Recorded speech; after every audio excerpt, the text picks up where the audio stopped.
I like it. Yeah, I did it with ChatGPT just before coming. I said, give me something with books and garden. That looks pretty cool, man. Yeah. What do you think, Cam? You think Anthony's avatar is pretty I think cool? It looks pretty cool, man. Yeah. The background is definitely very cool. Yeah. Yeah. Let's see.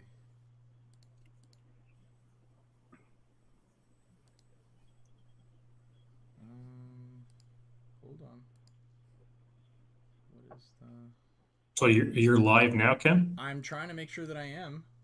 So I wanted to do it 3 or 4 minutes before. There we go. So you're live now, Cam? I'm trying to make sure that I am. Okay, so definitely I I wanted see. to do it 3 or 4 minutes before. There we go. So you're live now, Cam? I'm trying to make sure that I am. My mic is 3 or 4 at minutes 100%. before. There we go.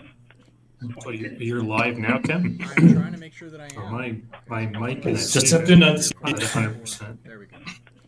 So you're live now, Cam? I'm trying to make sure that I am. My mic is Just have to announce. at 100%. There we go. So Oh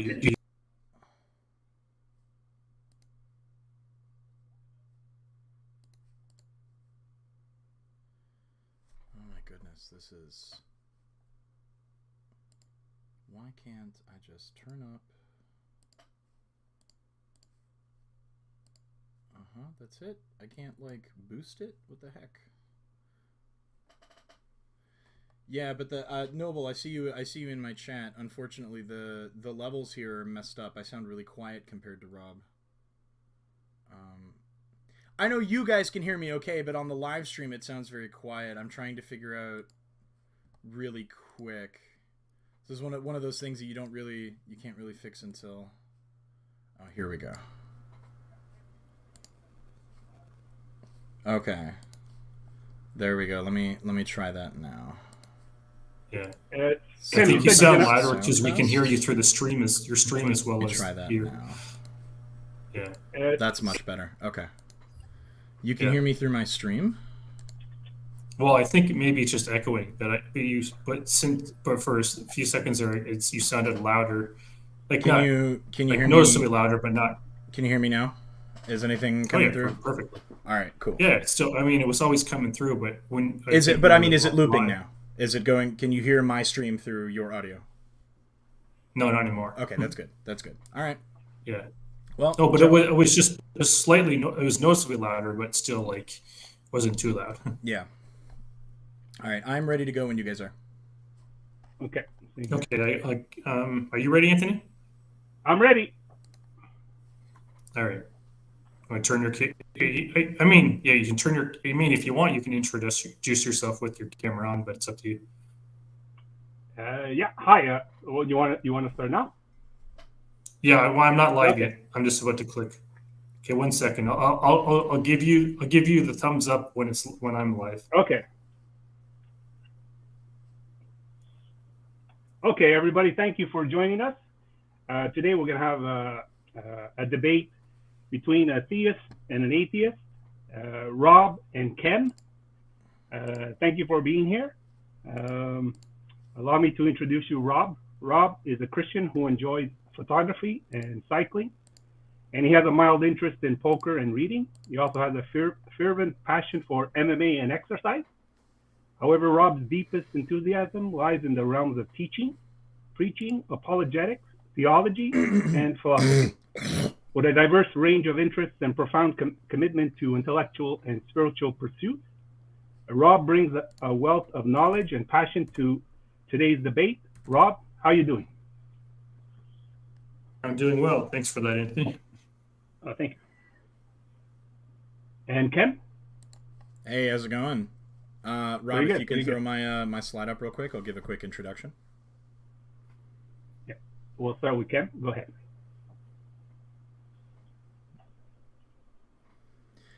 So my name is Ken Regic. I am debating in the negation here against Rob. So before we start, I'll give a quick introduction. I'm a writer, a technical writer in the 3D Second Amendment industry.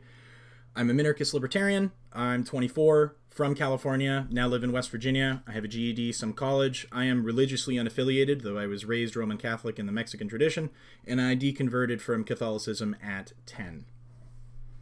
I'm a layman. I'm not really an expert on anything. I just have curiosity and internet connection. So, and then whenever you guys are ready to start, I will get time started for my opening statement. Do you want to take the slide off now, Ken? Nope. I have the whole thing on one document. So time starting now. So really quick positional clarification for myself. I am not arguing in the affirmative position for anything. I am arguing in the negation against Rob's position and prescriptions. Assertions made by me are to be understood as the mainstream position expected to be held by any other unaligned individual. It is critical to understand that Rob is not defending Christianity as the default in this debate, but affirmatively proposing the Christian worldview as a viable and superior alternative to what most of the developed world already holds as its default, which is secular religious pluralism. If Rob's arguments fail to convince you that his proposed systems for logic, morality, epistemology, and design are correct, he has lost the debate. We're going to go over some definitions really quick. A claim is an assertion as a statement of fact. An example would be God exists. A belief is an assertion stated as a statement of opinion. An example would be, I believe God exists.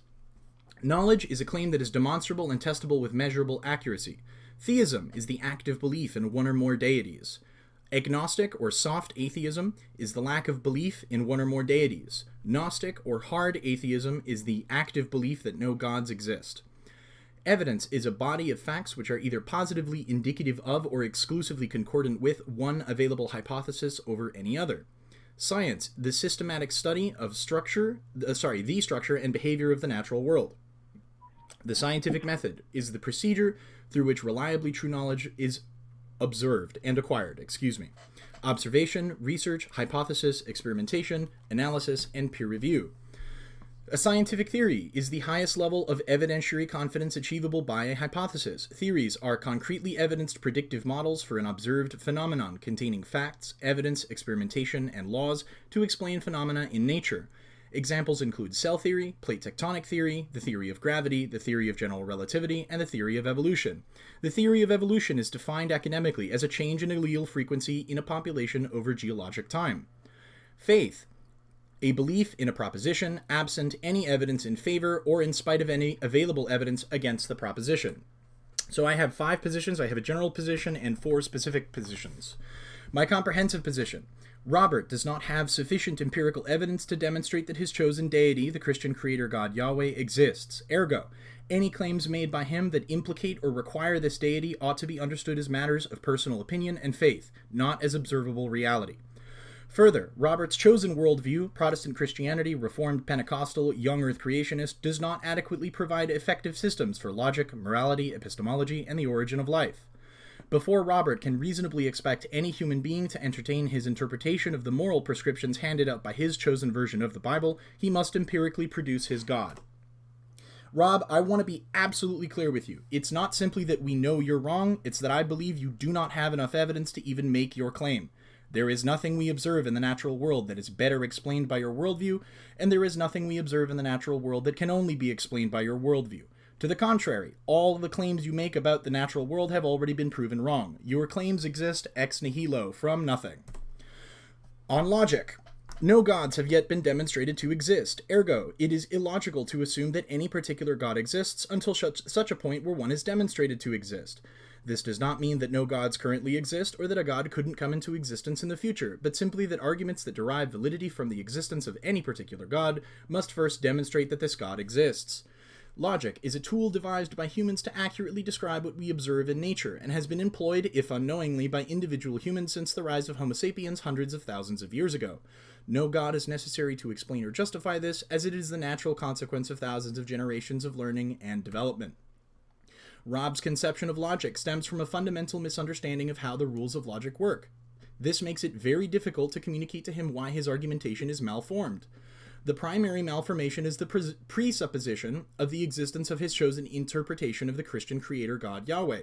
This presupposition is succeeded by another, that the Bible is a reliable text on any matter other than the mythology of Canaanite peoples between the 1st century BCE and the 1st century CE. This secondary claim is also undemonstrated, and in fact refuted by all available archaeological findings and the literary analysis of the Bible as a historic text. Rob may point to passages contained in the Bible as evidence of its reliability. This is not how we determine this. We take what the Bible claims and compare it to what we already know about the natural world, and if the Bible does not conform with our understanding of reality, we discard it as incorrect and move on. The Bible is not evidence. The Bible is a claim. Any argument made by citing the Bible can be rejected unilaterally, as the Bible has not been demonstrated to be a reliable source of information. On morality. Morality is a subjective internal tool defined by an individual based on their environment and experiences. There is no objective, universal standard of morality, only competing moral systems in the marketplace of ideas. Morality is an emergent property of human socialization and has been employed by individual humans since at least the dawn of civilization, when the first recorded penal codes were established. No God is necessary to explain or justify this, as it is the natural consequence of thousands of generations of social interactions. Rob's chosen moral system stands fundamentally opposed to the values of freedom, liberty, the pursuit of happiness, justice, consent, and peace. Rob's chosen moral system is one that supports, promotes, and glorifies evil actions and evil ideas. Under Rob's chosen moral system, finite crimes are punished infinitely, innocents are punished for the crimes of the guilty, and judgment is cast by an inaccessible, unelected, unaccountable party. Rob's moral system is dependent on an ahistorical text that at worst condones and at best provides no uniformly consistent condemnations for the following: genocide, wars of aggression, war crimes, slavery, human sex trafficking, human sacrifice, murder, rape, and the death penalty for various non-criminal acts. Enforcing the edicts proclaimed by Rob's chosen moral system, which is based on the undemonstrated claim that a particular God exists, would cause undue interference in the lives of millions, if not billions, of people, and require the use of unusual amounts of coercion, likely state coercion. On epistemology, knowledge is gained through empirical evidence, meaning data that is analyzable, independently reproducible, and falsifiable. Only after a claim is demonstrated to be true by multiple independent reproductions that consistently produce the same result can it be considered fact. Note that this does not mean consensus of belief, but rather consistency of demonstration. My position, evidentialism, also invokes Hitchens' razor. The burden of proof lies on the party making a positive claim. Further, that which is asserted without evidence can be dismissed without evidence. Rob's chosen moral position, epistemological position, which I will label as revelationalism, is based on the circular reasoning regarding the text claimed to dispense revelation, and is inadequate for explaining how humans interact with and obtain knowledge. On design, our current understanding of nature and natural processes conflicts with the concept of intelligent design. Arguments for intelligent design are fallacious at worst, like the watchmaker analogy, and speculative at best, like theistic evolution. The evidence provided by the fossil record is more than adequate to explain the diversity of life going back to at least the Paleoarchean, which is 3.6 to 3.2 billion years ago. Abiogenesis, while still an unresolved matter in biology, presents the most likely explanation for the origin of life on our planet. Rob's position in favor of intelligent design as a young Earth creationist fails to account for the Earth's history as we know it, which extends billions of years past his claimed creation date, and creates far more issues than it resolves. It also fails to account for space and cosmology in general. I'm going to go over some of the specific problems with the Ham-Baraminic model, which is what Rob subscribes to. Problem number 1. Baramin, or created kind, is a taxonomically vague and undefined classification that does not explain current observations in biology and zoology. Depending on the size of a kind, it's either too big to fit on the ark or too small to provide for millions of years of diversification. It doesn't explain ring species or partial hybridization, which evolution predicts. Are domestic cats and lions a part of the same baramin? Why can't they interbreed? If lions and tigers are of the same baramin, why can they only partially hybridize? Are members at the end of a ring species who cannot interbreed with each other but can with their respectively adjacent species form from different baramins? Second problem is the radiation problem, or the heat problem. Current understanding of geology and radiometric dating, along with the behavior of radioactive isotopes, makes the age of the Earth and fossils within it practically indisputable. The young Earth creationist model would require extreme acceleration in the rate of decay of radioactive materials that would result in the surface temperature of the Earth to be far too high to support life as we know it, and permanently irradiate the planet. Next are the anthropological problems. We have human skeletons, far older than the proposed young Earth creationist creation date. The Homo remains are dated to around 200,000 years ago. Human migrations make no sense on a 10,000-year-old Earth. The young Earth creationist position cannot explain the migration of humans to the Americas, as Beringia was inaccessible as of 11,000 years ago. This is a GIF right here you can see. As of 11,000 years ago, this land bridge, inaccessible. The origins of Homo sapiens makes no sense from the young Earth creationist position, as we have mountains of evidence to suggest that anatomically modern humans arose in sub-Saharan Africa, and nothing to suggest that they arose in ancient Persia.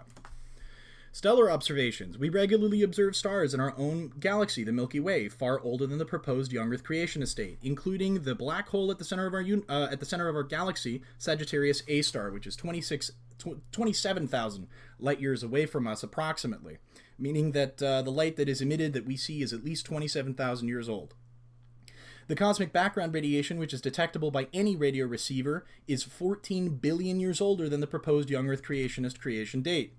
I'm going to propose some win conditions here for Rob. If Rob does any of the following, I will concede the debate immediately and without question. Provide empirical data relating to his chosen deity that confirms its existence, along with clearly written procedure for reproduction that, when followed by anyone, anywhere, at any time, regardless of faith, produces the same exact result every time. Summon a paranormal entity of any kind and submit it for questioning, along with clearly written procedure that, when followed by anyone, anywhere, at any time, regardless of faith, produces the exact same entity every time. Provide a predictive model for any natural process with complete documentation from beginning to end based on his belief system, along with clearly written procedure that, when followed by anyone, anywhere, at any time, regardless of faith, produces a prediction about a natural phenomenon we later found to be true through scientific inquiry. I'm going to preempt some of Robert's arguments here. These are things that he has actually said on live streams or in videos. God is immaterial, not scientific, or not subject to your standards of evidence. This is special pleading. If God has no material existence, he does not interact with the material world, so he can't be measured, so he might as well not exist in any meaningful manner.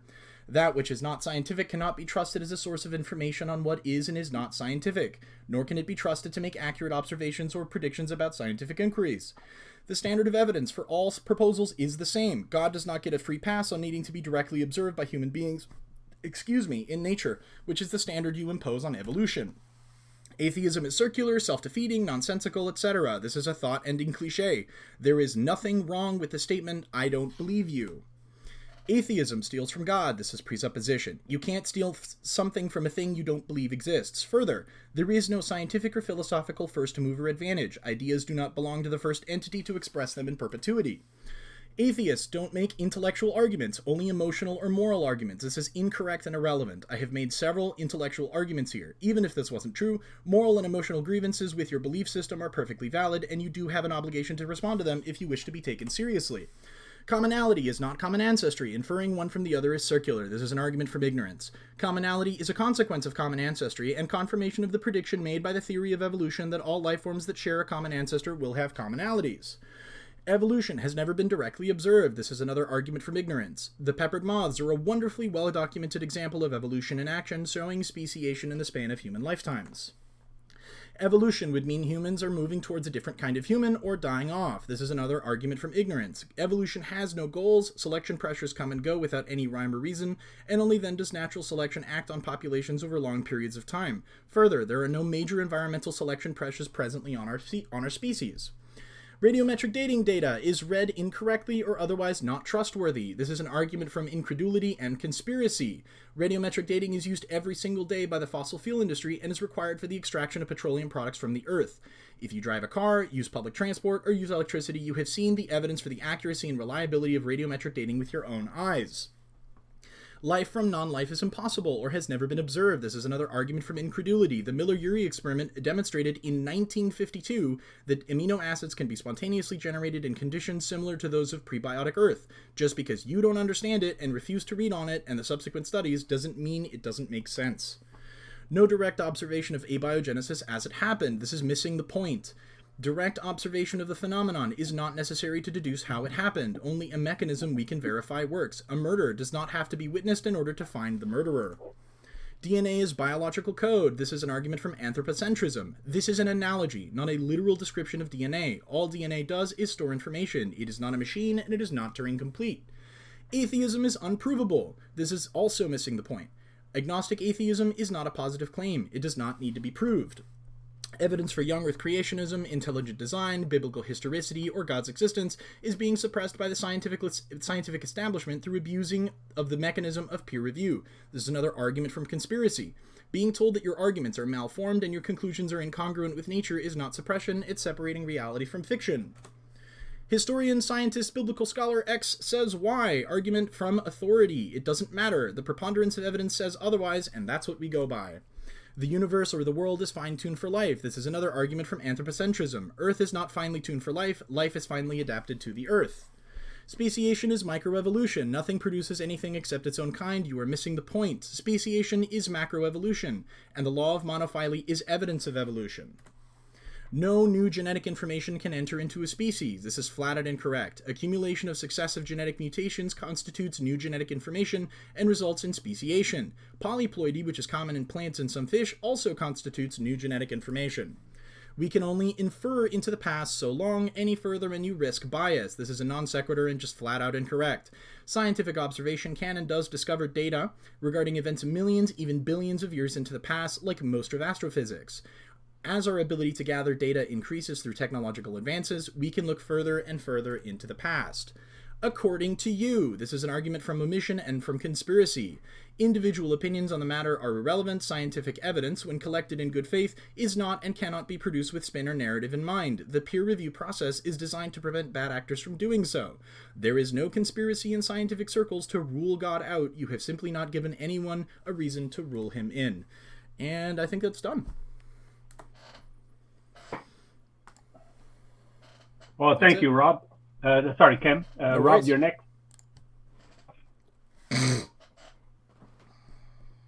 Your mic is off.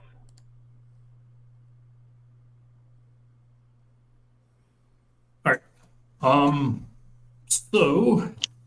So am I good to go now, Anthony? Yeah, you're good to go. Go ahead, Rob. Okay, you can start the clock now. So first of all, I'd like to welcome everyone to this live debate between myself and Kem. I'm just going to say three things briefly and then get right into my opening statements. First, I would like to thank Kem for doing this debate with me and Anthony for moderating it and all those who are or will be watching it.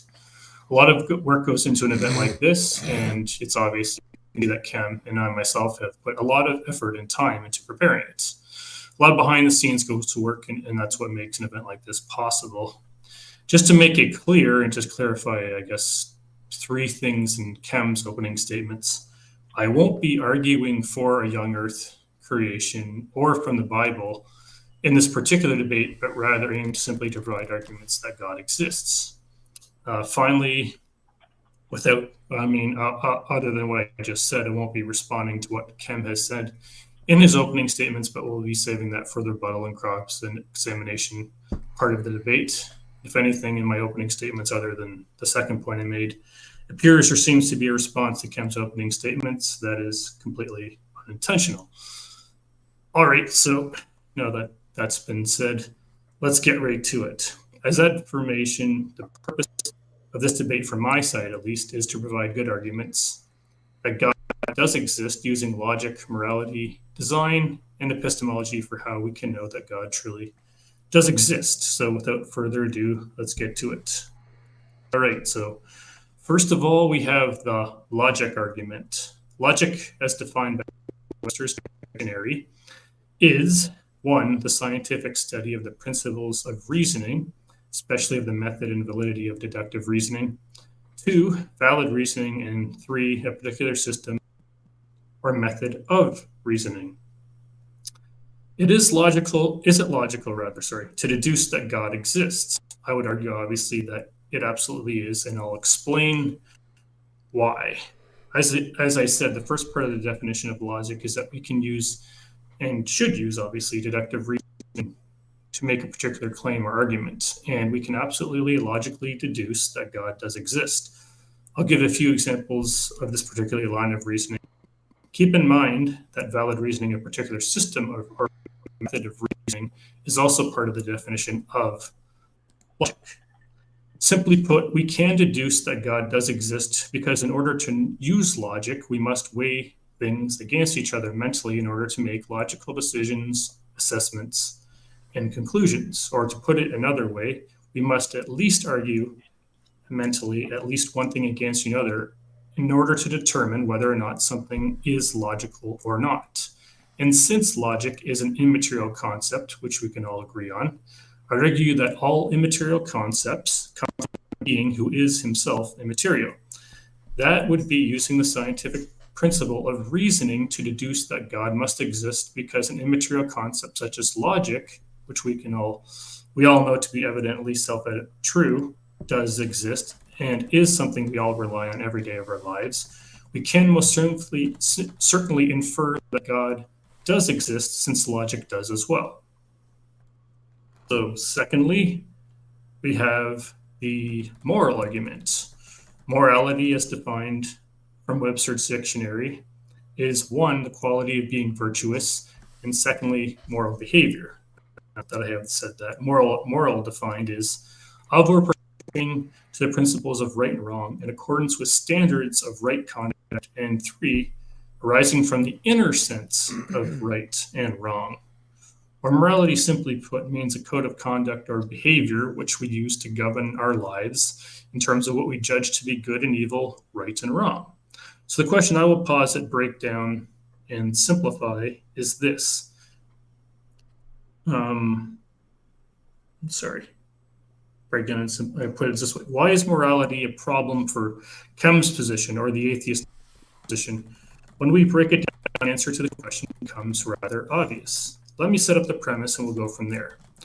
For morality to be objective, which I believe we all know to be self-evidently true, which every rational person knows, the source or standard for morality cannot be human in order to be objective. Let me explain what I mean by that. Again, if the source of morality was human, then the standard of morality would be entirely subjective, meaningless, and arbitrary. And the reason for that is, I've said, if the standard was human, then morality would be completely subjective. So I would argue that in order for morality to be objective, which it is, we need a non-human standard for it. So the only way for morality to be objective, which it is for a non-human standard. And all laws come from moral lawgivers, and morality is no exception. So I would simply put, for morality to exist, God must exist, and vice versa. So, okay. You can't claim, which is in atheism a philosophical position, and make moral absolute claims, which by default Kem must do, because atheism, as a philosophical position, doesn't allow for morality, objectivity, or any kind of morality, but simply preferences and opinions, as atheism clearly induces and is, and then but all atheists make claims about objective morality because atheists are moral beings, just as we all are. So atheism is eternally inconsistent, yet again, atheists will make moral claims all the time. So to conclude here, atheism fails at the logic test demonstrably, and moral test for that matter, demonstrably, and I would argue also irrefutably. So, okay, the third argument is the design argument. So again, I'll simply define it. So design, according to Webster's dictionary, is defined as the following. 1, to think up. 2, to form a plan. To have a goal or intention, to make by preliminary sketches or outlines. And A, under that subsection 2, a drawing or sketch. And B, the order of arrangement of the components and details of something according with a plan. 4, a plan or project. And 5, a well thought out purpose. Now, just going to mention briefly, the human body has numerous systems that we all need in order to function. We have a digestive system, we have an immune system, we have a nervous system, we have a respiratory system, and we have a reproductive system. That's 5, but there's many more, but I'm just going to submit for the sake of time that all of the systems are indicative of order. Order is indicative of design. Design is always indicative of intelligence. Therefore, I submit that it's logical to deduce, using deductive reasoning, that intelligence was needed in order to create and design the human body. And I would argue that that DNA is biological code, and all code requires an intelligent mind to write it. The fact that DNA happens to be organic or biological is no exception to this. We all know computer code requires an intelligent mind to write it, and DNA is infinitely more complex than any computer code which has or ever will be written. The amount of DNA biological code in one human body is so precise for each individual, and keep in mind there's over 8 billion people on the planet, and no two people have the same two fingerprints. The odds of DNA not being designed is not close to 0%. It is 0%. I've heard the argument from one atheist that dealing 13 cards of the same suit is astronomically low, but still possible, of course. But the odds of DNA in relation to that argument is not only monumentally absurd, it doesn't deserve comparison because it would never happen. In conclusion, it's logical to deduce both DNA and the human body require intelligence and design. And finally, the epistemological argument. Epistemology, which is a big word, basically just means how do we know what we know, or the study of knowledge, or to put it simply, how can we know what we know is true? I'm going to put this in even simpler terms. Let's say hypothetically, I'm a contractor that builds houses for a living. If I start building a house and cut corners on its foundation, it's only a matter of time before that house begins to deteriorate from the ground up because I didn't get the foundation right. And I would say that analogously, we can use the same argument for our life. If the foundation of your life or mine has a weak foundation, morally, ethically, spiritually, psychologically, and or logically, it's only a matter of time before our lives will unravel, deteriorate, and self-destruct. And here, I believe we also have another fantastic and good reason why we can trust a theistic framework for giving us a good and proper foundation for one's epistemology. And the reason for that is God, who has all knowledge, gives us what we need in order to build a strong foundation for what we can and will know, as limited as knowledge is or could be. And I would also argue that, of course, morality is also an immaterial concept. And again, I would argue that immaterial concepts require an immaterial being in order to exist. Logic and morality and design all require an immaterial being. Now, of course, design is not immaterial, but it can be in some cases. But I would argue that obviously logic and morality are immaterial. And again, I would argue that immaterial concepts rather require an immaterial being in order for them to exist. And again, we all know morality, right and wrong, good and evil are objective in that it's not just wrong to say that murder or assault is wrong subjectively, but it's absolutely immoral to do those things, to kill someone or to commit assault. Those are objectively immoral and wrong.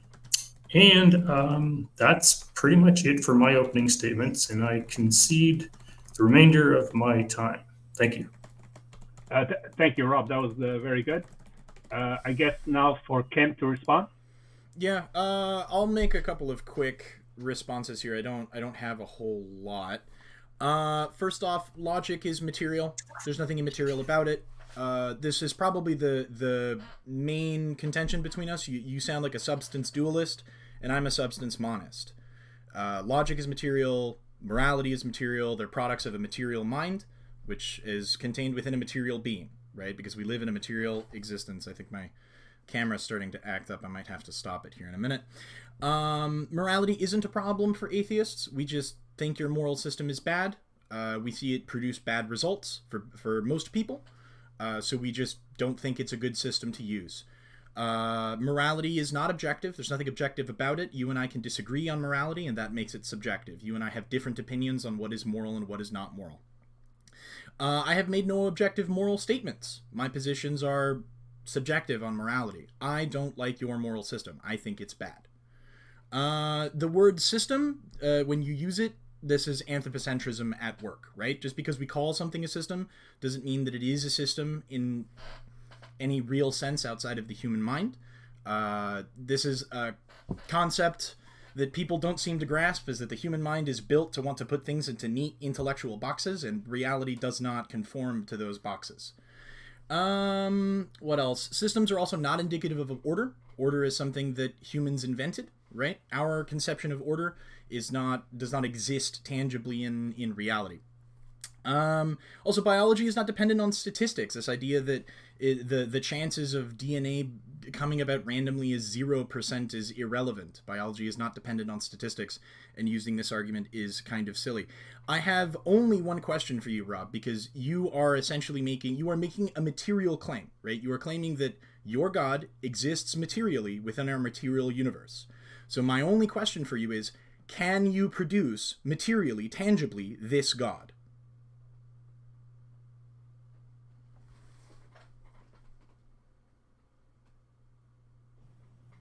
We're not in cross yet. Yeah, I don't know. We're not in cross yet. Do you want to take the rest That's the end of my statement. I have nothing else for you. Oh, okay. So that's the end of your first, your rebuttal? Okay. So, Siri, can you repeat the question? Because I wasn't expecting to answer it. My question is, you have made a fundamentally material claim, right, regarding the material existence of your God in the material reality that we live in. Can you materially produce this God? No, I cannot materially. Then the conversation is over. That's it. If you cannot prove, or rather demonstrate, that your God exists materially, there is nothing else to talk about. Can I respond to that? Sure. Okay. So yeah, I was arguing that God. I mean, I hope, anyways, that maybe perhaps I didn't make it clear in my opening statements that God is immaterial. And there is no such thing as immaterial things. All things are material. God is. If it exists, it is necessarily material because it exists within our material reality. It has a material existence. Again, I'm a substance monist, so that's the standard of evidence. Okay. Yeah. So again, and I'll just say pretty quickly and succinctly that I'm arguing that God is immaterial and that God can exist immaterial in a material universe. Immaterially in a material universe. He can exist immaterially in a material universe. Yes. That you realize that doesn't make any sense, right? To exist necessarily requires a material existence. All things are material. There is no such thing as immaterial things. No, immaterial. There's no such thing as. I agree. I'm right. So when you say that God exists, you are necessarily making a material claim. I fundamentally disagree, and the reason for that is, again, I believe that God can exist immaterially and does exist immaterially. Can you demonstrate this? Can you produce a material thing in our material reality? Yeah. Just let me finish for a second. Sure. So again, I'm just to say it briefly and succinctly that God can and does exist immaterially in the material universe because God is spirit. And I'll just leave it at that for now. Okay, can you produce this spirit for observation? No, because he's in. Okay, well then it also doesn't exist. Because he's immaterial. If you can't produce it and demonstrate it, it doesn't exist, Rob. And until you demonstrate it, you don't expect anyone to believe you. And don't expect anyone to listen to you about your moral prescriptions that depend on the material existence, excuse me, the material existence of an immaterial thing. Again, God is not an immaterial thing. He's an immaterial being. Right. So, again, if you cannot materially, tangibly produce this God for inspection, the conversation is over. You are making a material claim and failing to produce evidence for that material claim. Yeah, again, I'm just going to say this one more time and just leave it at that. That God is immaterial, exists immaterially both outside the material, actually, and the material universe, and there's no problem. That doesn't pose a problem for my worldview because because you presuppose the spirit. You presuppose the existence of these things that you have not demonstrated, like spirit and God, and Yeah, well, I mean, You're just asserting that these things exist instead of demonstrating that they exist, and that's the problem. well, again, God is not a thing; He's a being. Is a being not a thing? Are you a being? I'm a being. I'm not a Okay, thing. so then you're a thing, right? You have a material existence. I'm a So consistent material if things. God is a thing, if God is a being, then that means He has a material existence. Because otherwise, He doesn't exist. Well, if we're comparing human or other immaterial beings that require material things in order to exist, that would be true. But God is not human. He's spirit. He exists outside of time, space, and matter, and He created time, space, and matter. Can you demonstrate this? No, it's an argument from inference and deduction. If you can't demonstrate it, then there's no reason for anyone to believe you. Oh, yeah, I see we fundamentally disagree on that. Right. And that lots of people do believe in God. I mean, So- the fact that lots of people believe in God does not mean that God is real. It just means That's that lots of true. people believe in God. That's Believe true. in a God that they cannot materially produce, by the way. Yeah, Right. I mean, And then that's you what make I- moral, yeah, moral that- prescriptions that people must follow based on the presupposition that an immaterial thing exists, which you have not demonstrated. Well, I'm not making the claim that people have to follow sorry, I'm not making the claim that people have to prescribe or follow the morality as prescribed by my particular worldview or belief system.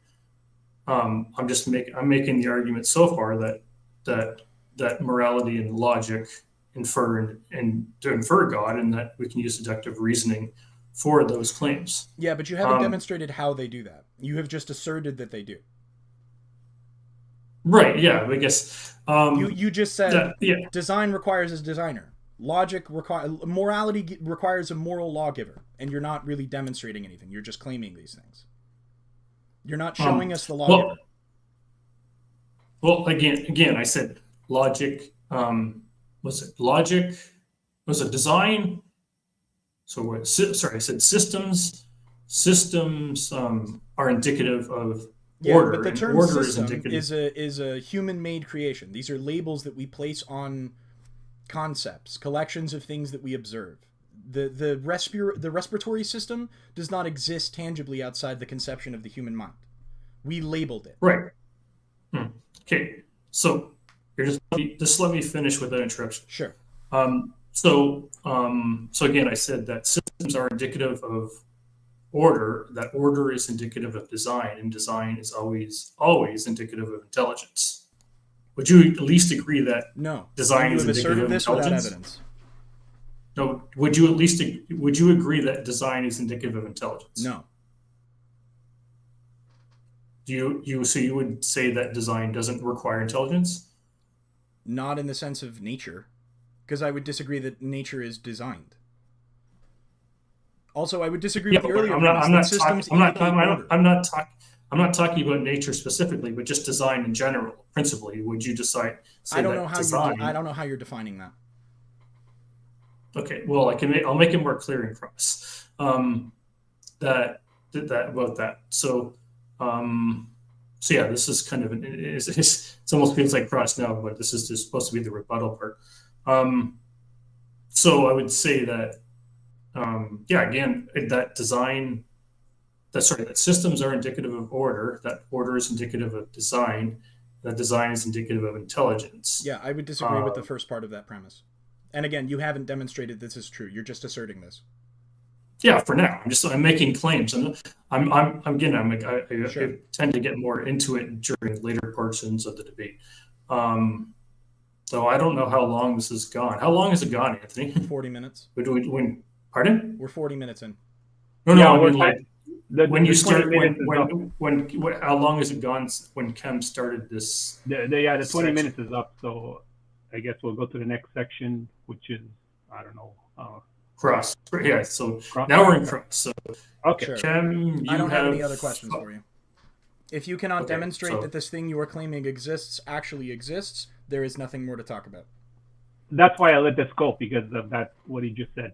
So that's why I Yeah. figured, okay, let's run with what he's saying. The first question we have to answer here before we talk about any of your claims is whether or not you can one demonstrate that this second, God one second. exists. Okay, one second, Ken.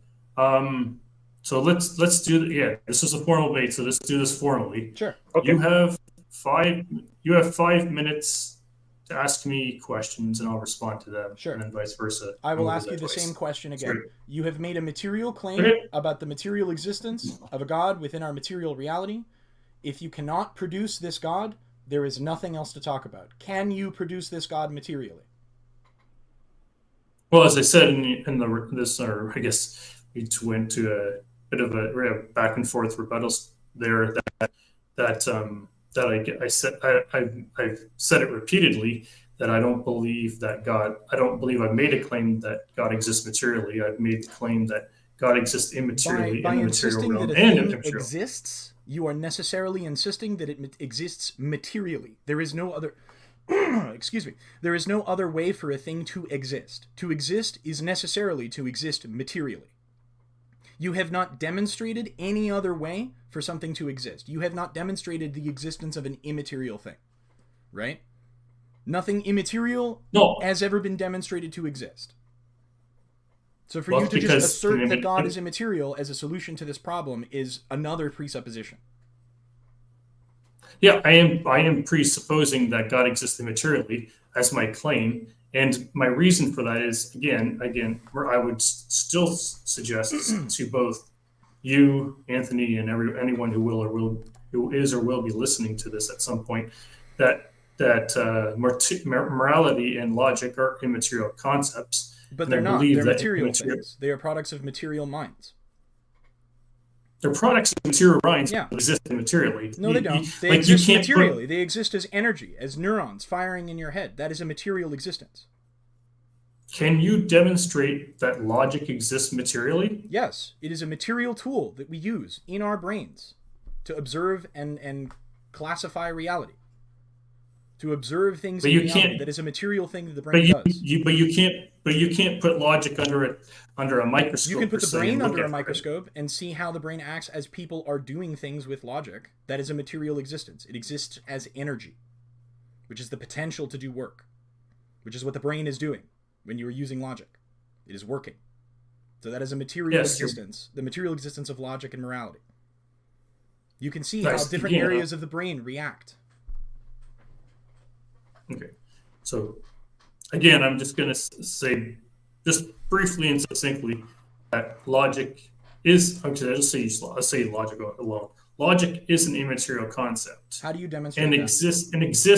And logic exists immaterially in the material. So again, yeah, I would agree with what Kem said. That logic is obviously logic comes from material, exists in the material in the mind, but exists immaterially as a concept. It's a concept. Can you demonstrate this? All concepts are immaterial, which means they can't be scientifically demonstrated. No, that's untrue. That's fundamentally untrue. Okay, can you demonstrate a concept materially? All concepts are material. All things are immaterial. There is no such thing as an immaterial thing. To exist necessarily is to be material. I am a substance monist. Can you demonstrate a concept material? Yes. How? By looking at the brain and the synapses. But the brain is not a concept. The brain is material. Stop.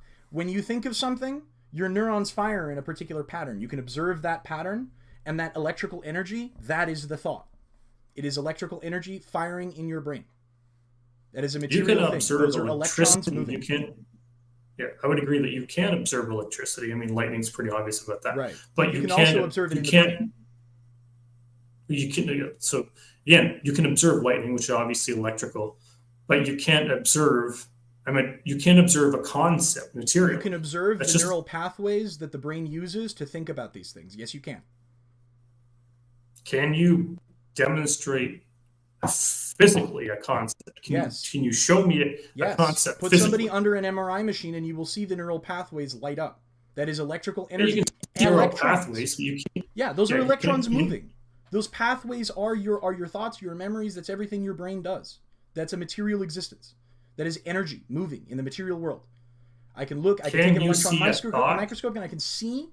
Yes, you can. You can see the neural pathways that the energy takes as the thought is generated in the brain.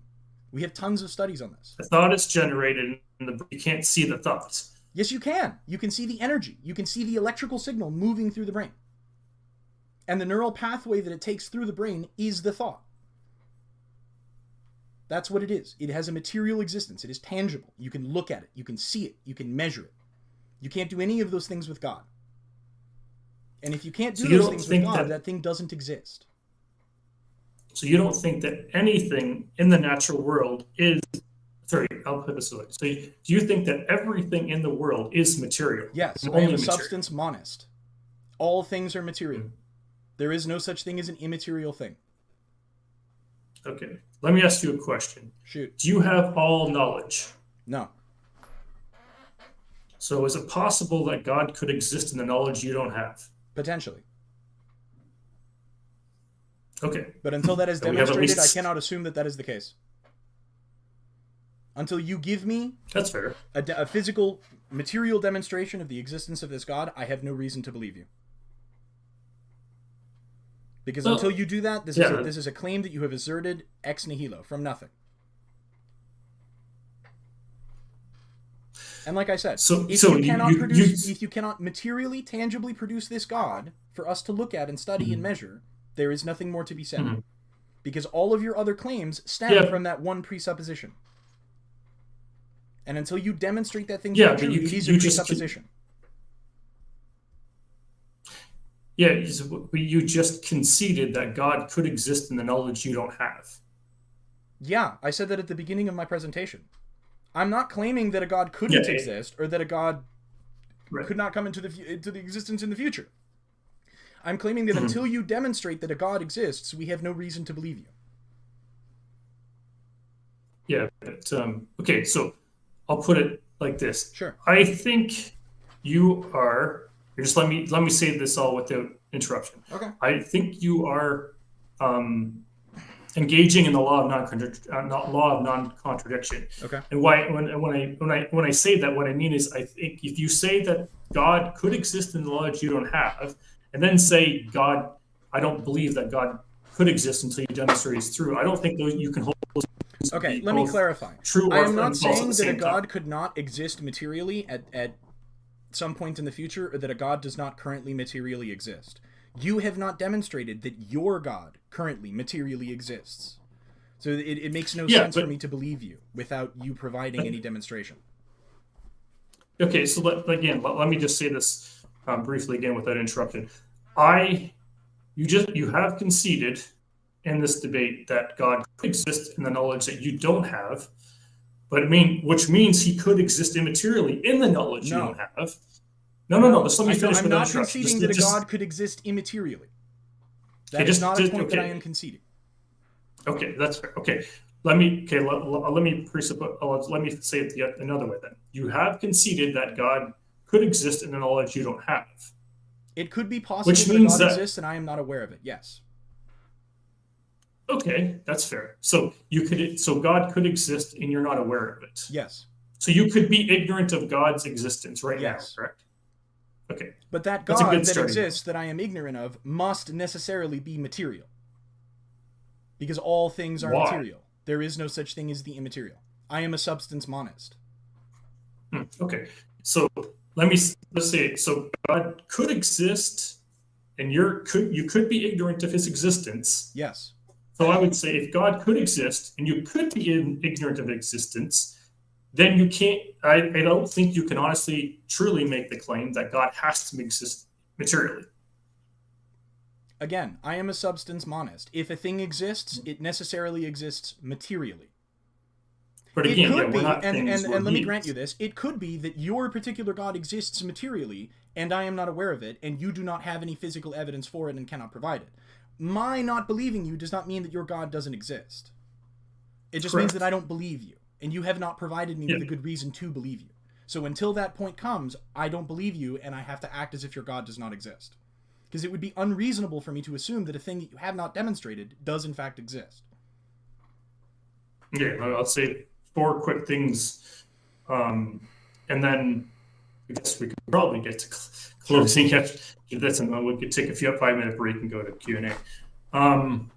Yeah, this is probably the quickest debate I've ever done. So again, you've conceded that God could exist in the knowledge you don't have, that you could be ignorant or unaware of his existence, and then you have said that if God does exist, he must exist materially, and if he does, then I need, or some other theist needs, to provide physical, demonstrable, which would be scientific evidence, I suppose, that God does exist materially. Is that fair? Yeah, before you expect any reasonable person to entertain you or believe you, you must materially produce this God. And until that point, nobody is required to believe you. No, I agree. No one's required to believe you. To be completely honest, if I made the same claims about the existence of an immaterial thing, I should not expect anyone to believe me until I demonstrate it. No. Well, I would say obviously that no one is expected to believe either of us on the face of it. Yeah, no. Would you agree with that? Yeah. Okay. I don't want people to believe me. Don't take my word for it. And I'll say it in my closing statement here in a minute. Okay. Yeah. Well, I mean, I would say the same thing. I don't expect or have any. I don't have any supposition that anyone has to or will believe me. Obviously, I'm hoping that people will. Obviously, as Ken would as well believe that the claims that he's and the arguments that he's making are reasonable. And I'm not making any claims. Well, you made quite a bit of claims. I didn't make any claims. These are observations that could be expected to be held by any unaligned individual. This is the status quo. I am representing and I am arguing in the negation for you as the status quo. This is what the vast majority of people already understand. Vast majority of people would be over 4 billion people. No, the vast majority of people understand secular religious pluralism, which is a small portion of the global population. But as you rightly said, that just because just let me finish. Minority here. And we will talk about this later. But you are in a very tiny minority of people as a young Earth creationist. Yeah, but again, I'm not arguing for young Earth in this debate. No, but you are arguing for the material existence of your particular God, which puts you in the minority globally. Well, yeah. Again, so let's say one thing briefly, and I guess we can get into close. That okay. I mean, a couple things, but they all kind of fall in the same line of reason.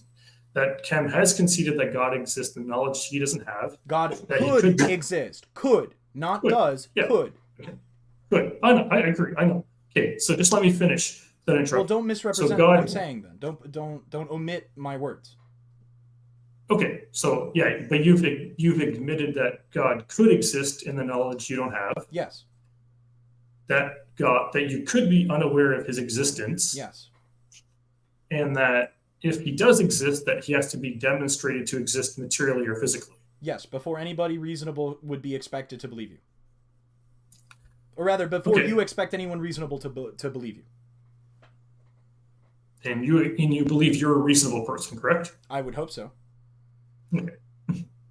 So I would just say before we get into close, and Kem will lead. You can go first with close. No, please. Because I've talked for quite a bit. No, that was your you set the format here. You go first for closing. It's fine. Okay, so I have 10 minutes for close. Anthony, want to tell me what I'm gonna say? Okay. Start the clock in a second, then start the clock, and I have 10 minutes for close, and then Kem. Sure, whenever you're ready, Rob. Beautiful discourse. Right. Okay. Covered a lot of ground. It feels more like a conversation than a debate, really. Yeah. So, okay, you can start the clock. Okay, now. Go ahead. Now. So, to close, I won't use all my 10 minutes, but to close, I would just say that again, I hope I've. So Kem has argued, and I'll start with Kem's comments first, and then my response to that, and that'll be my close. So, Kem argued. I said not argued. He in his opening statements rather, he said things about young Earth creation and evolution and arguments from the Bible, and I I haven't argued for any of those things in this particular debate. So I'm just saying on the face of it, all of those statements in his opening statement should be discarded from this debate because they have no relevance to this particular debate. Secondly, I would argue that again, if people find my arguments to be unconvincing or not properly articulated, of course, it's up to anyone who will or will be watching. Of course, that stands for both me and Kim.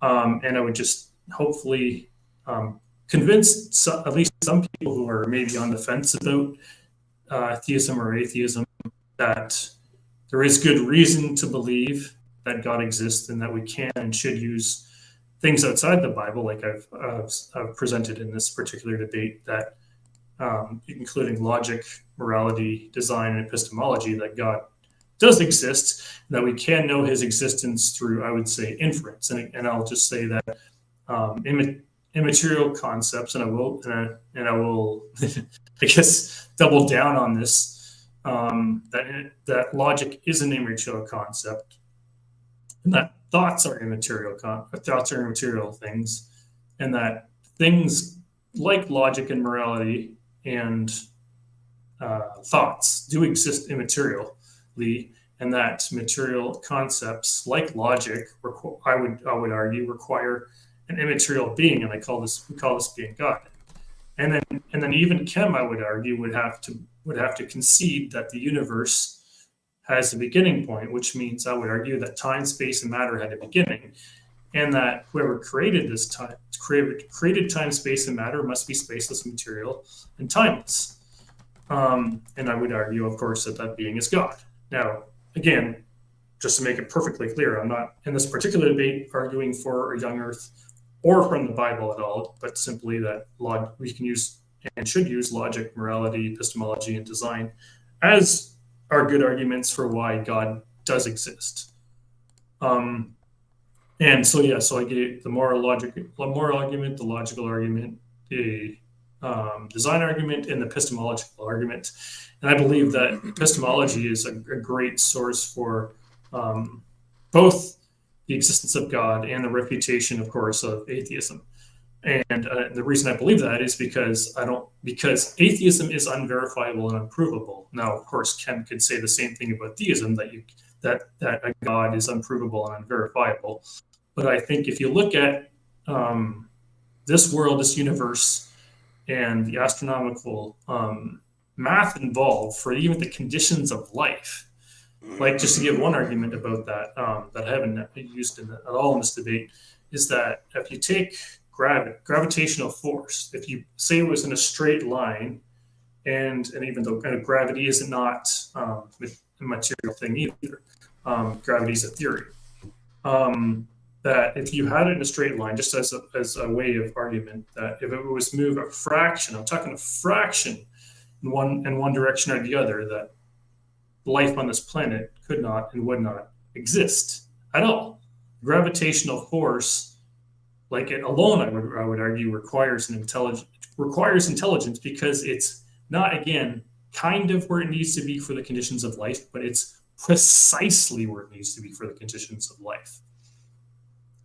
And I would just close by saying simply that I thank Kevin for doing this debate with me, and that I thank Anthony for moderating it for us. And I hope that obviously that people would take these things into consideration, but also like Kem said, not take it on the face of just because I believe it and made the claims, or that Ken's or whatever Kem says to believe either of us on the face of it, but to do the research and put in the time and effort yourselves for why both of us are so passionate about our particular positions, and that you should do the research and homework yourselves and not believe either of us on the face of it. But hopefully, obviously, I would say that both of us have presented good arguments for either of our positions. And I thank Kim for doing this debate, for me, Anthony, for moderating it, and I thank also everyone who will or is watching it at the moment. And with that, I concede the remainder of my time. Ken? Go ahead, Ken. closing argument. If you could put my presentation up.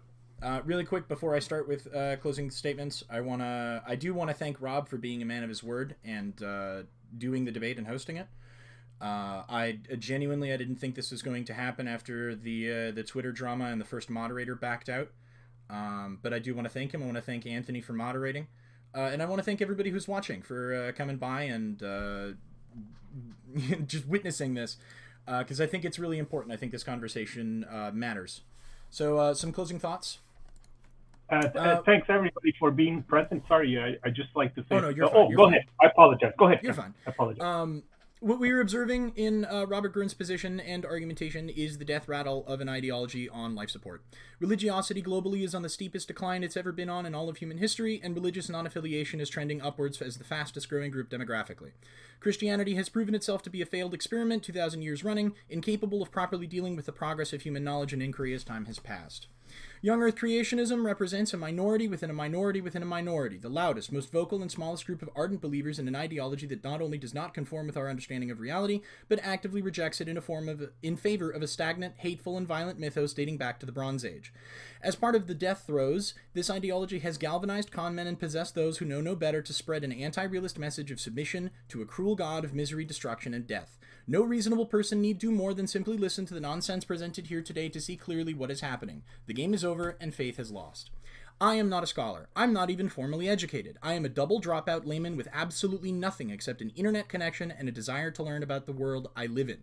And that's about all that anyone needs to dismantle the ideology of faith and lay bare its inability to make any meaningful observations about our world.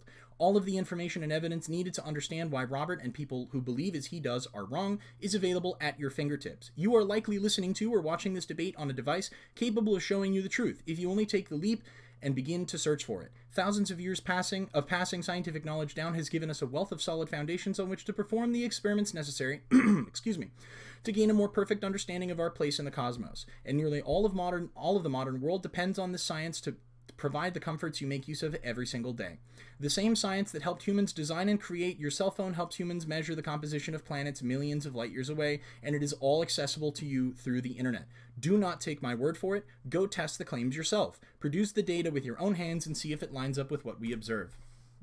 The adherents of these ideologies must be educated into modernity. As a species, we cannot allow these ideas to exist unchallenged. We should strive to break them down and educate whenever possible to prevent more vulnerable people from falling into the hands of dangerous charlatans and snake oil salesmen.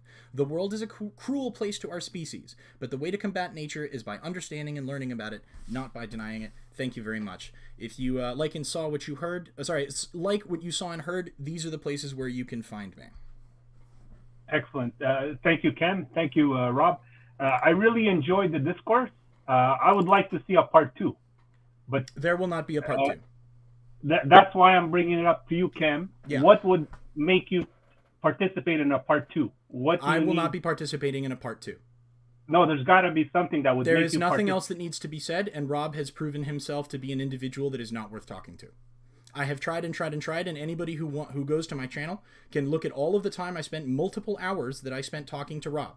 And after all of the drama that happened on Twitter, I am not interested in sharing screen time with Rob ever again. His behavior online is unacceptable. I'm not going to go into it here because it doesn't need to be said. If you want to figure out what happened, you can go watch previous live streams where we talk about it. But Rob's behavior online is unacceptable, and I do not want to be associated with anybody who treats people like this online. So. Okay, I'm not but he was great. Okay, I am. Well, I wish you good luck, Anthony. Better men than me have tried and failed. No, Kim, I think you covered a lot of ground.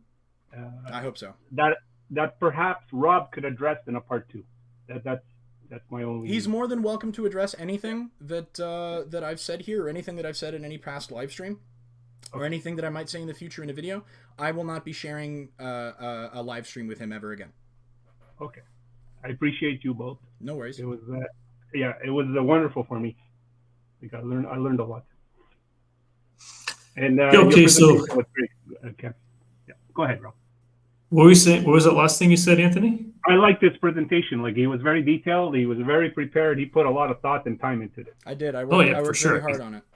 Yeah, I mean, that's what I said. Shout out to Peter from YouTube Gonna Go For It, Aaron Ross, producer, who helped me finish the editing on this. Yeah, Peter, good you're a wonderful person, and I really appreciate your help and insight on the presentation. Thank you so much. Good job. Go ahead, Rob. Yeah, I mean, yeah, I was going to say that, like I said at the beginning of my opening statements, I even before I saw Ken's presentation, I was going to say that, I did say that a debate like this requires a lot of time and effort, and like most people who have never done a debate don't know how mentally and emotionally taxing it can be. I'm only speaking for myself. The debates that I've done prior to this one have been extremely emotionally and taxing for me. This debate hasn't been. This debate has been more fun and engaging than it feels like. I would say actually it feels more like it's been a conversation than a debate. Definitely, I want to say that, yeah, Kim is right that definitely some of my online engagement in the past has definitely been unsavory, say the very least, and I have made a ton of mistakes online, and I make no what's the word? I take full responsibility for the things I've said and done, and That's there's no good. excuse for them. But Good Yeah. on you for taking yeah, responsibility so on that, by the way. yeah, I'm trying. Yeah, for sure. The only person that I hold responsible for the things I say and do is the person looking back at me in the mirror. Yeah, and I've made tons of mistakes. I don't claim by any means to be a perfect person or a perfect man, but I'm trying to do better and go forward with more sense of what do you say, a healthier mindset, and just I'm trying to spend a lot less time on social media, and that's been helpful for me. And I think right now we're going to take a 5-minute break and then go into Q&A. Sounds good. Okay, very well. All right. So you can keep the clock going so we know it's been, so we should be back at 1:13. Okay, very well. Yes.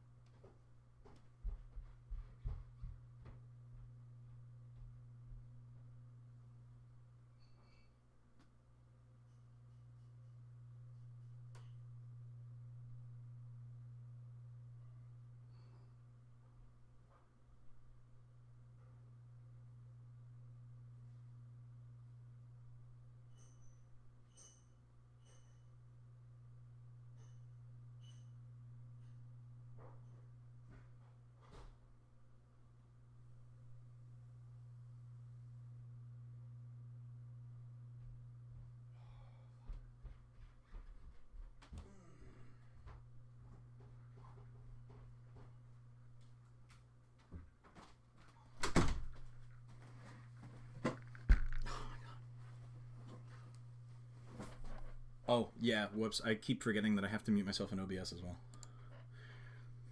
Yes, there will be an after show on my channel. There will be, yes. Sorry, I went upstairs to get some water. We're currently in a 5-minute intermission. Not sure how we're going to figure it out. I might start a new stream. For those of you in the chat, if you guys want to like hang out after the Q&A, I'm not sure what we're doing. But we're definitely gonna have a conversation about this because this did not go the way I was hoping it was gonna go. So, I honestly, to be completely honest with everybody, I expected a much better showing from Rob. I am very disappointed. I am very disappointed in his showing here. I think he did not put any effort into what he's doing. Swarm, he's in the chat. Swarm, I love you.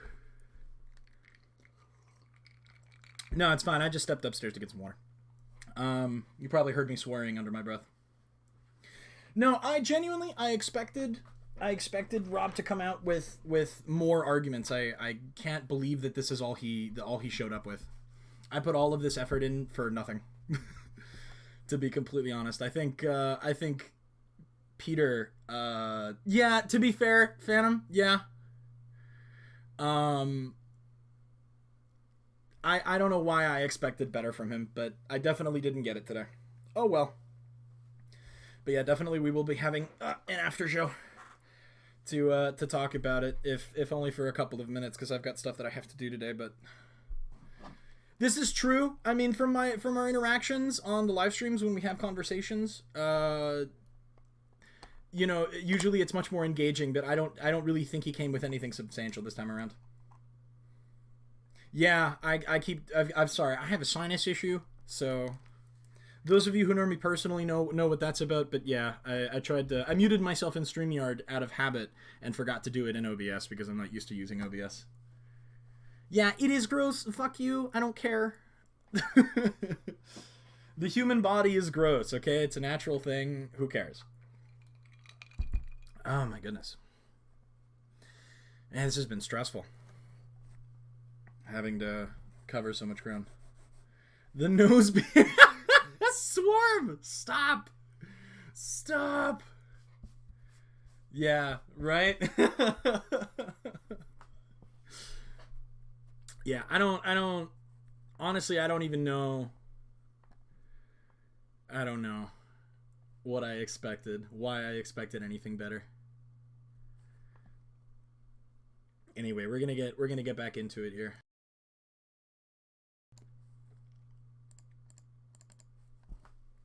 Oh boy.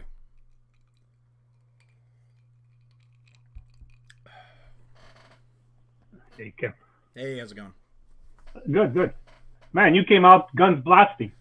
I had dude, he gave me 20 minutes. I was gonna do that whole thing in the first 20 minutes, and then he was like, "Well, we can do the closing statements later." Okay, cool, man. You know, you brought up so many points, and in my head, I go, "Okay, it's going off the rails because it was supposed to be more structured," but I felt that you had to butt heads because because you covered so much ground. I felt like you had to be one-on-one. Yeah, I expected Rob to come with more guns, to be honest. Okay. Yeah, because you came out blasting.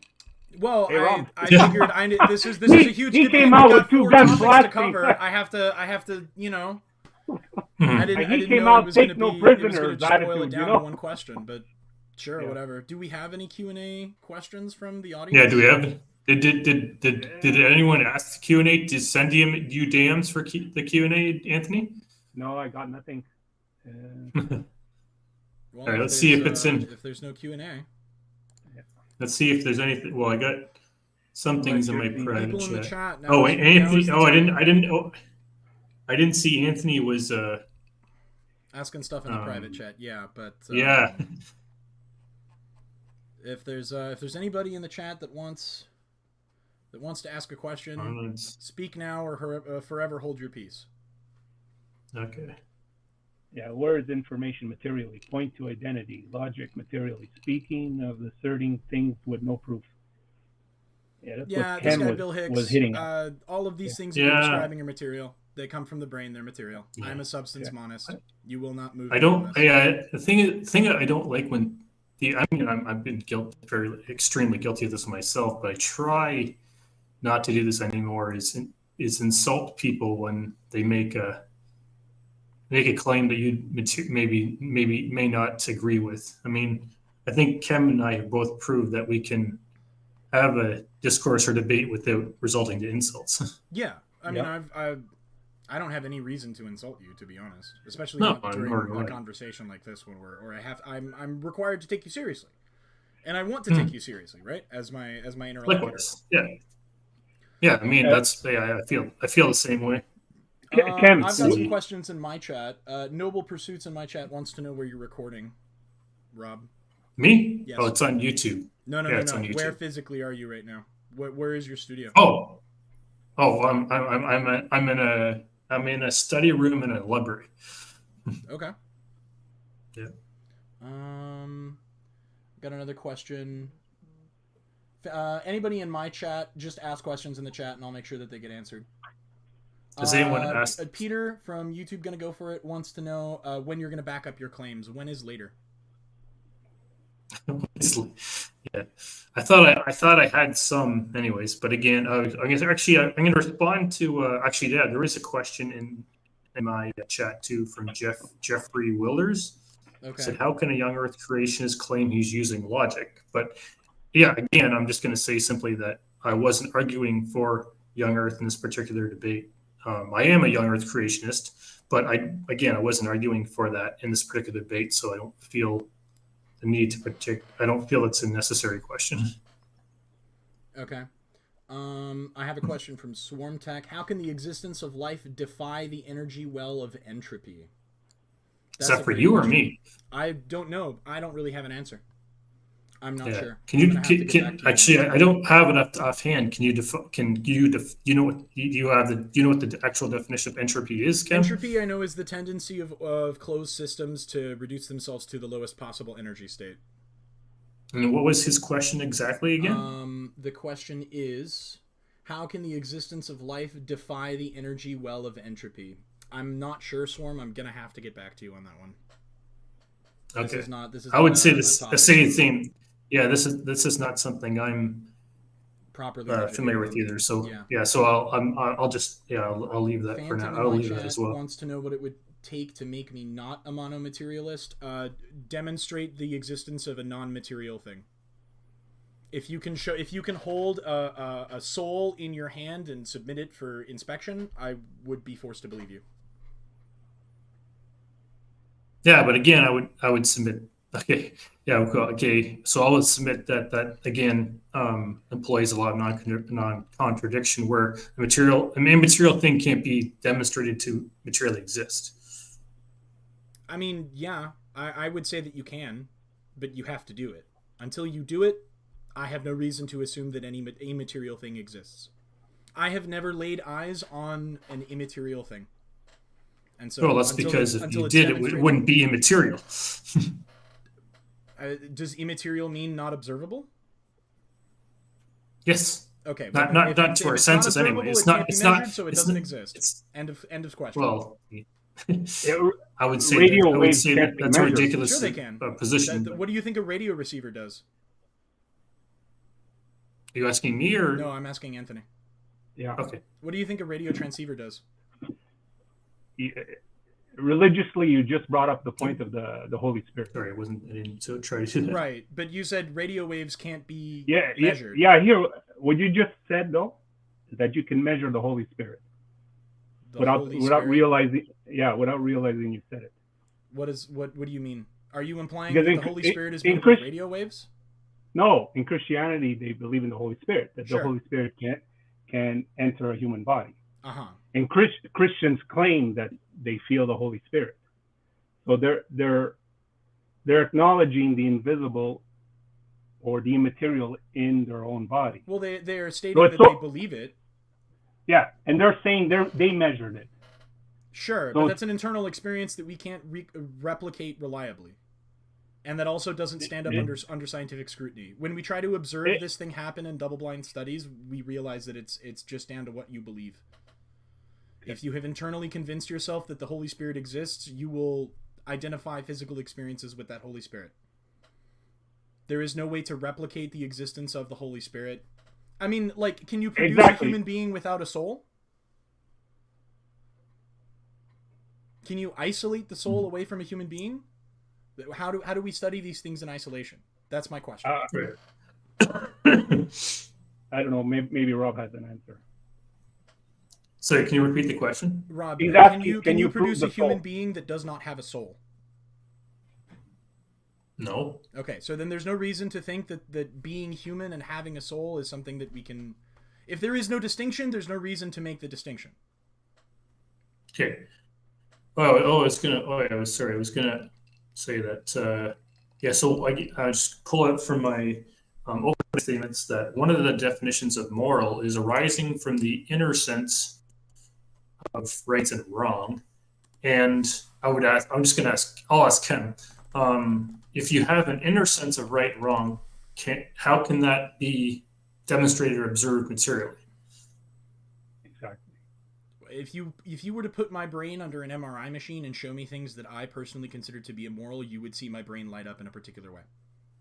Right, but I would also suggest to you that that morality doesn't only derive from the brain, but the heart as well. The heart is not a thinking instrument. The heart is just the organ that pumps blood. But would you not agree that emotions arise from both the heart and the mind? No, they don't arise from the heart. The heart has no neurons. It is a pump. It is a biological pump for your blood. Your emotions exist up here. This is a human analogy, right? This is anthropocentrism, right? Because we do feel physical sensations associated with our emotions, because they're material things, right?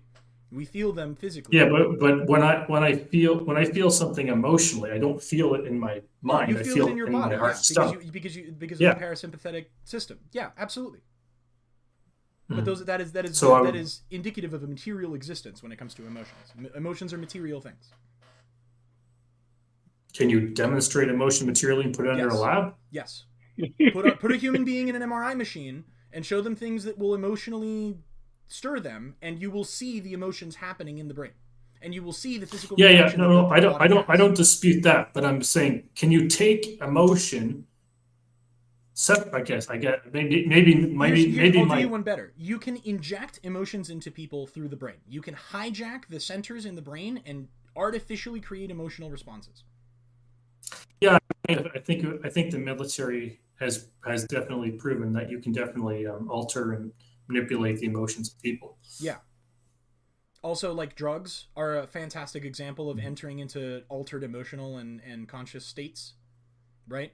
So physical things can affect a physical sensation that you have because it's a physical thing, right? And I don't dispute just that. how much your emotions are altered by those drugs. Yeah, I mean, even a physical thing as simple as food, what can alter your brain chemistry? I don't dispute that. Right.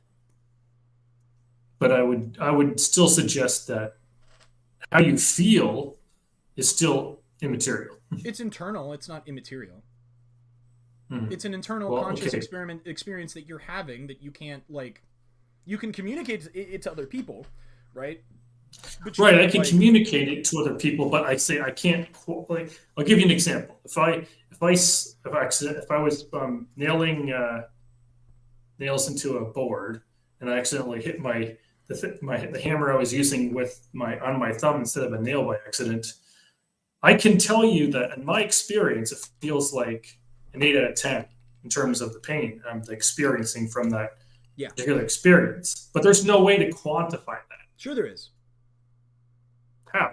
We look at the chemical reactions that happen in your brain. We look at the neural pathways in your brain that those electrical signals take, and you can see the pain happen. Right, but I can't quantify it to you, is what I'm saying, Cam. Maybe because you don't have the language, but that doesn't mean we can't observe it happening in reality. Right. So again, I can tell you that it's happening, and that we can see it happening. It's how you've got it backwards. You cannot perfectly communicate, but we can reliably observe and replicate these things in your own head. You can't transfer emotional states to other people, but you can communicate them in a way that affects others. That is a material thing that is happening. Right. So I would agree that you can, obviously, if I'm hitting myself, that's a physical observable thing. Yeah. And I can articulate to you that it feels extremely painful. In my opinion, that I would rate it an 8 out of 10, but I can't quantify to you that's actually 80% of how I think. You've just done that. By saying it's an 8 out of 10, you have quantified it. You have attached data to a physical emotion or a physical sensation. Yeah, I've attached a number to it. Yeah, I've attached a number to it, but that's literally the definition of quantification. You are quantifying an emotional experience. I'm quantifying it to myself. My quantification is subjective to me. You are quantifying it to other people. Yeah, but other people have no way to know that. Well, you quantified it. I mean, other than my articulation of speech, people have no idea. You've communicated a quantification of that pain. Yeah, in my own brain. Yeah. But what I'm saying is I can't demonstrate to other people that that's true. True. Because other people may have a different pain tolerance. And then hit yourself with the hammer. And you will see the sections in your brain firing that are responsible for pain. Well, my point simply is that my pain tolerance and other people's pain tolerance could be very different. That's fine. Yeah, and then other people would say, even if they did the same thing, a completely different ratio. Yeah, it's an internal subjective experience. You're absolutely correct. But that doesn't mean it's not observable. Okay. Oh, no, I would agree with that. Just like morality is a subjective internal thing, but that doesn't mean it's not observable. We can observe moral systems acting on people. Yeah, but I would suggest to you that crafting their own moral systems internally. Right? Yeah, but I would suggest to you that having a debate about morality, about what moral system we prefer, right? You prefer yours, which is aligned with the Bible, and I prefer mine, which is aligned with my personal experiences.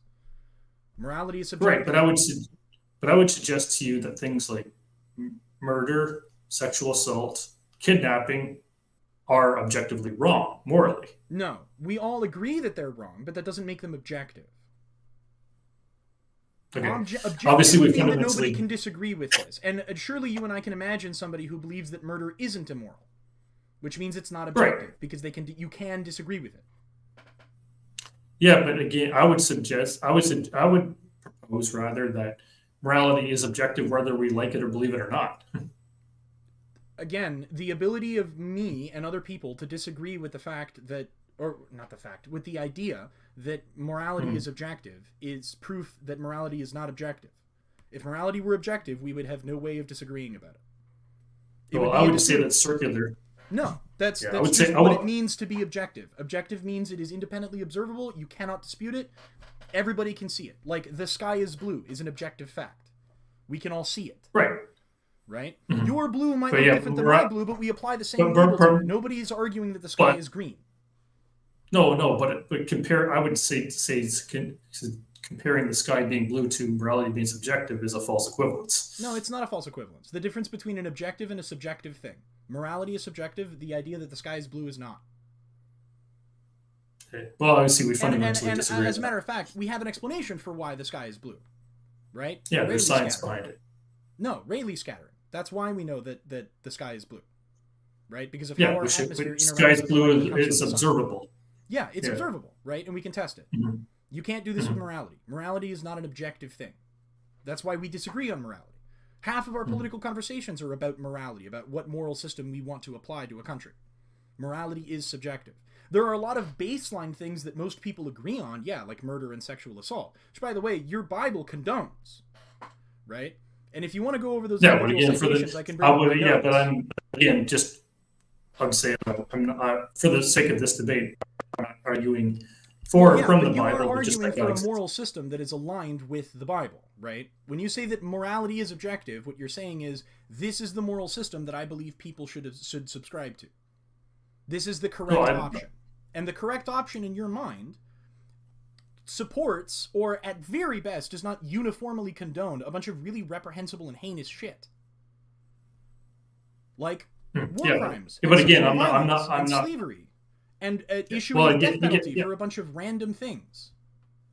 But again, like for this debate, I'm not arguing for or from the Bible, but just simply that God does exist in that's arguing from the Bible. Things outside the Bible for the That's reason that arguing God from does the exist. Bible. You are presupposing that the God of your Bible exists. That is arguing from the Bible.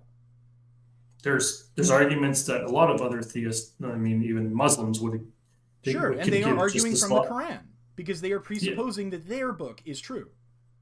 And but I'm saying we can use, and as I've demonstrated in this debate, that I have not argued anything from the Bible. You've made a bunch of claims, Rob. You haven't demonstrated anything. Right. Well, I made positions and claims in this debate that I didn't use the Bible once. Rob, arguing that the God of the Bible exists is arguing for the truth of the Bible. I just argued that God exists. Yeah, that your God exists, Rob, the God of your Bible. That is arguing for the truth of Christianity. I don't think I wasn't arguing for Christianity in Spain. You were arguing for the Christian God, correct? Because you're not arguing for the Jewish or the Muslim God. You're not arguing for the Buddhist God, which I don't even think they have. No, I think the Jewish and the Christian God are one and the same. I would say Jews would disagree with you.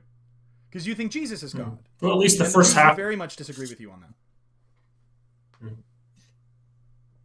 that. So again, until you can demonstrate, it's called the Judeo-Christian faith. But anyways. Well, yeah, because Christianity is the offshoot of Judaism. But again, the Jews would disagree on your conception of God. They would disagree that Jesus came, but I don't think they. Yeah, but I don't think they would. Because you believe that Jesus is God, correct? Oh, for sure. Okay, so then the Jews would disagree with you. They would disagree with you on the definition of God. It's just a matter of fact. I'm sorry if this is news to you, right? But is there anything else? I'll check my chat. Is there any other questions in yours, Ken? No, I don't have any other questions. No, I mean, is there any questions in your chat?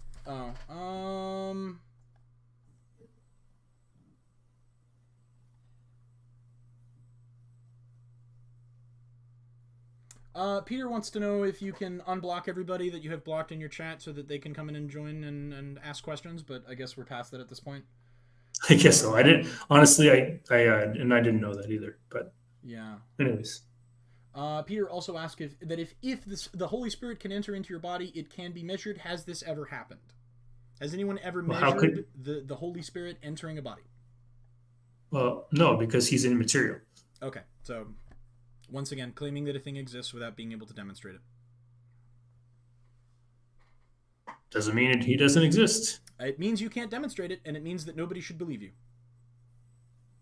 Yeah, I guess in your opinion, but yeah, in my opinion. That's fine. In the opinion of most reasonable people. And also, my opinion is kind of irrelevant on the matter. True. Until you demonstrate it, you shouldn't expect any reasonable person to believe you. That's your opinion, but you're welcome to it. Okay. Yeah. Do we have anything else on your end? No, I'm done. Yeah, thanks again for this debate, and thanks again to Anthony to moderate. Thank you to Anthony for helping us. Yep. And for those of you in my chat, I'm going to take a quick 5-10 minute break, and we're going to have an after show in my on my channel. So look out for that one. Can you provide the link, Ken? I cannot provide the link yet because I have to set it up in StreamYard. Okay. But if you want to go to my channel, I can throw up my Yeah, please. Hold on. Okay. Thanks. Share screen, untitled presentation, share, click the slideshow. There you go. If you could throw it up. Okay. This is where you can find me. That's my personal Twitter at KEMREGIK. And this is my atheist YouTube channel, which is Tear Your Hair Out on YouTube. Then I have debate clips from Rob and I's conversations. I'm planning on dropping a scripted video on Tom Askell very soon. And I will be doing an after show dissecting. Tom Askell is a senior pastor for Founders Ministry. Okay, never heard of him. Yeah, he's a well-known speaker, but I've never heard of him. He did a TV appearance on the First TV, so I'm dissecting that in a video. That's not done yet. It'll be done in the next couple of days. I'm doing an after show, and I will probably cut up this VOD and do a scripted thing, sort of dissecting it formally. But other than that, that's where you guys can find me. Other than my personal YouTube channel, which is also just Chem Regic, but I don't post atheist stuff. Other than the one video I did on Rob, that's a grab bag for all of the stuff that I do. Okay. Oh yeah, and I guess they can find me at on my YouTube channel too at Rob Pilled Apologetics. All right, I think that's about it. I think that's it. Do you wish to say anything, Anthony? Well, thanks for everybody for being here. It was really, really, really. I enjoyed it a lot. I would love to see a part 2, but that's another story. Maybe Rob could come up with some responses to Ken to satisfy what he expects. Yeah. I'll be releasing the presentation in my notes, by the way. Rob, if you want to take a crack at those win conditions, I will concede the debate posthumously. Not posthumously, but post ex facto if you meet any of those. I know what you mean. Well, I mean, if you want to kill me first, and then, yeah, sure. No, I don't. I have no intention of doing that. But yeah, if you manage to meet any of those win conditions, I will concede the debate post ex facto. Amazing. There you go. Thank you, Ken. All right. And also, let's want to say, just before we close, which has nothing to do with this debate, but has to do with Anthony and myself, Anthony will also be the moderator for my debate with another gentleman on June 15th between myself and a Muslim. And I'll just leave it at that. Yeah. Anyways, make sure to ask about thank you again, gentlemen. Yeah, I will. All right. So, thanks again, Kem, for debating and conversing with me, and thanks again to Anthony for moderating and everyone who will be watching. Yeah. All right. All right. Have a good one. Have a great day, gentlemen. Thank you. All right. I'm going to end the stream. All right. For those of you still in my chat, give me 10-15 minutes. I will be starting a chat or another live show here in just a minute on StreamYard. If you guys follow me on Twitter and you want to send me a DM if you want to get the link and come on and talk, we can definitely do that, because I don't post links to StreamYard stuff in chat. Thank you guys, everybody, for coming by and watching. I am terribly sorry that Rob did not come with a better showing today, but I guess most people were expecting that except me. I will be back in 10-15 minutes, guys. I just have to take a quick bio break and just decompress for a moment. because that was kind of ridiculous. Thank you guys. Oh yeah, message me on Discord if you have me on Discord or whatever. We'll definitely be doing that here in just a minute. Thank you guys so much for coming. I had a ton of fun here, despite the poor showing on Rob's part, and I'm glad that this chapter of my channel story is done. So I am just so done with Rob. Jeffrey, greetings, love from West Virginia all the way to London, buddy. Thanks for coming by. I will shoot you the link, Peter. Absolutely. I will see you guys in